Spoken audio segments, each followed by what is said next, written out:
Alors bonjour, bonsoir la famille, j'espère que vous vous portez bien et que tout se passe pour le mieux. Alors, capsule rapide sur l'actualité du moment à laquelle on assiste tous avec ce qui se passe au Moyen-Orient. Je voulais revenir là-dessus, eu égard à quelque chose que j'ai déjà mentionné dans une de mes précédentes vidéos, plusieurs vidéos même je pense, où je vous disais qu'il fallait s'intéresser à des sujets moins dans la norme, des sujets on va dire un peu plus élevés comme la méditation, l'astrologie, ce genre de choses-là. Je l'ai mentionné dans une précédente vidéo. Et cette actualité-là a remis ça en perspective.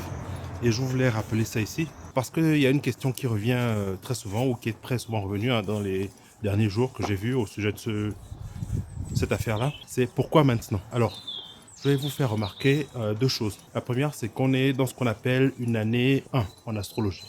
En astrologie, une année 1 est souvent mentionnée comme une année de destruction ou de création, ça dépend. C'est une transition en fait. On casse pour reconstruire parce que on redémarre. En astrologie, c'est comme ça que c'est perçu. L'autre point, c'est que on est quasiment à l'entrée de Mars. Mars, dans la culture gréco-romaine est le dieu de la guerre. Donc vous voyez bien qu'il y a de quoi se poser des questions. Ça peut être pertinent. Alors, mon but n'est pas de vous demander d'être des crédules d'astrologie et autres. Ça n'a rien à voir. Simplement d'élargir votre grille de lecture. Vous pouvez ne pas croire à quelque chose, mais quelqu'un d'autre peut très bien y croire et fonctionner en fonction de ça. Donc vous voyez que de ce point de vue-là, ça devient pertinent et on peut extrapoler. Donc vous voyez, c'est pertinent, c'est vraiment intéressant d'avoir une grille de lecture assez étendue parce que simplement ça vous donne des clés supplémentaires